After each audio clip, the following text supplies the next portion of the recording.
की तरफ चलते हैं। आजकल जरा आप लोगों में से बताइए, सब लोगों में से बंगलुरु यानी कि बैंगलोर किस चीज़ के लिए जाना जाता है? एनीवन? जी जी सुमित जी। पानी की किल्लत के लिए। ओके, संकट, पानी का संकट। सेम कुणाल जी का भी, राकेश जी का भी। हाँ ओके, सेम अनिल, जल संकट। जल संकट।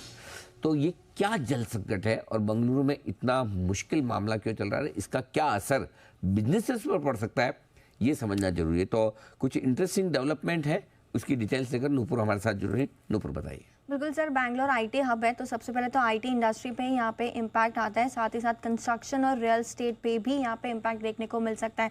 कारण यही है कि जैसे कि आप डिस्कस कर ही रहे थे, यहाँ पे जल संकट फिलहाल देखने को मिल रहा है। 2019 में भी सेम सिनेरियो हुआ था, फिर से एक बार इस साल वापस वहाँ पे जो पानी की समस्या है वो आती हुई नजर आ रही है। रेनी सीजन में अभी 3 महीने बाकी है, लेकिन 50% जो सप्लाई बोरवेल से आती है उसकी वजह से वहाँ पे दिक्कतें देखने को मिल रही है। टोटल पानी में से 50% बोरवेल से आता है। 50 जितने बोरवेल्स हैं, करीबन 30,000 बोरवेल्स वहाँ पर है, जिसमें से 50% ऑलरेडी या तो कम लोग लो पानी की वजह से कम ऑपरेट हो रहे या फिर सूखे वहाँ पे हो चुके हैं। राज्य सरकार वहाँ पे लगातार एक्शन ले रही है और उन्होंने कहा है कि आप पानी का इस्तेमाल सिर्फ पीने के लिए करें, बाकी अननेसेसरी यहाँ पे इस्तेमाल ना करें। क्या असर हो सकता है? सबसे पहले तो आईटी कंपनी से मांग की गई है कि आप वर्क फ्रॉम होम स्टार्ट कर दें। स्कूल्स, कॉलेजेस, ट्यूशन्स वगैरह भी जो है वो घर से की जाए। आईटी जैसे कि आईटी हब है बेंगलुरु, और आईटी कंपनीज से जुड़े जो बड़े विस्तार है वहाँ पर भी थोड़ी स्लो ग्रोथ की अब यहाँ से उम्मीद लेके चल रहे हैं। राज्य सरकार जो नई कंस्ट्रक्शन की जो योजनाएं होती है उसमें भी जो मंजूरी है उसमें डिले करने की यहाँ पे जो है खबरें निकलकर फिलहाल जो आ रही है, क्योंकि जो कंस्ट्रक्शन होता है वो भी बोरवेल के पानी से किया जाता है बेंगलुरु में, क्योंकि 50% सप्लाई वहीं से आती है और वहीं पे सबसे बड़ी दिक्कत है।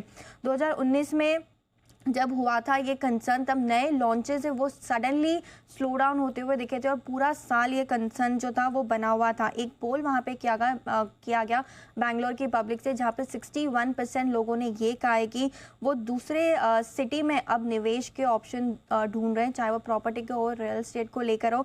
साथ ही साथ एक और सवाल वहाँ पे पूछा गया, तो जिसमें 63% लोगों ने ये कहा है कि अगली प्रॉपर्टी जो उनकी सेकेंड प्रॉपर्टी होगी वो भी दूसरे शहर में होगी, बैंगलोर में नहीं होगी। क्या सरकार कंस्ट्रक्शन बैन कर सकती है? फिलहाल तो 2019 में भी सरकार ने ये कहा था कि हम बैन करेंगे, लेकिन वो हो नहीं पाया था क्योंकि फास्ट ग्रोथ बैंगलोर में देखी गई थी। उस समय पे इकोनॉमिक एक्टिविटी पे असर पड़ सकता था, लेकिन इस बार चुनाव है, इसलिए जो लोगों की कंसर्न है पानी को लेकर उसे प्रायोरिटी करके कंस्ट्रक्शन बैन भी यहाँ पे जल्द आने की उम्मीद है। आईटी सेक्टर पे सबसे ज़्यादा इम्पैक्ट होगा। रियल एस्टेट में प्रेस्टीज सबसे बड़ा है वहाँ पे, तो वहाँ पे कंसर्न देखने को मिल सकता है। 2019 में भी स्लो डाउन हुआ था प्रॉपर्टीज़ को लेकर, कंस्ट्रक्शन को लेकर, तो इस बार फिर से यही उम्मीद है और 2019 से बड़ा यहाँ पे कंसर्न फिलहाल पानी को देखने को मिला है। सोभा वहाँ पे दूसरा बड़ा प्लेयर है, तो यहाँ पर भी इम्पैक्ट देखने को मिल सकता है। तो आई रियल एस्टेट और कंस्ट्रक्शन कंपनीज जो बेंगलुरु कैटर करती है, वहाँ पे एक बड़ा इम्पैक्ट आने वाले कुछ महीनों क्वार्टर्स में देखने को मिल सकता है। ये कंसर्न ज़रूर है।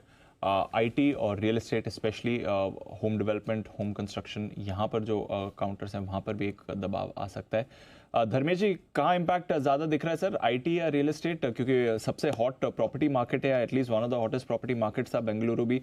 रोज़ हम नए लॉन्चेस, नई डील्स की बात भी सुनते थे। क्या अब इम्पैक्ट यहाँ पर आएगा और आईटी कंपनीज क्या करेंगी सर अब? देखिए दिपाशु, आईटी कंपनीज को तो वर्कफोर्स से मतलब है, वो बेंगलुरु की जगह कहीं और से भी ले सकते हैं, तो वहाँ तो मुझे नहीं लगता कि उनके कामकाज में ज़्यादा प्रॉब्लम आने वाला है। एनीवेज जो आईटी के अगर आप एम्प्लॉयज़ की बात करें तो वहाँ भी काफ़ी रिस्ट्रक्चरिंग चल रहा है। शिफ्ट जो एम्प्लॉयज़ वो पहले हायर करते थे और अभी जो करेंगे उसमें पैराडाइम शिफ्ट हो रहा है, बिकॉज एआई इनेबल्ड प्रोडक्ट्स की रिक्वायरमेंट अलग हो गई है। तो ये रीबैलेंसिंग चल रहा था, और अगर पिछले साल का आप रिपोर्ट देखें तो most of the IT companies में काफ़ी ज़्यादा लोगों को उन्होंने कम भी किया था अपने वर्कफोर्स से, बिकॉज ऑफ ये जो ट्रांजिशन फेज था इसके लिए।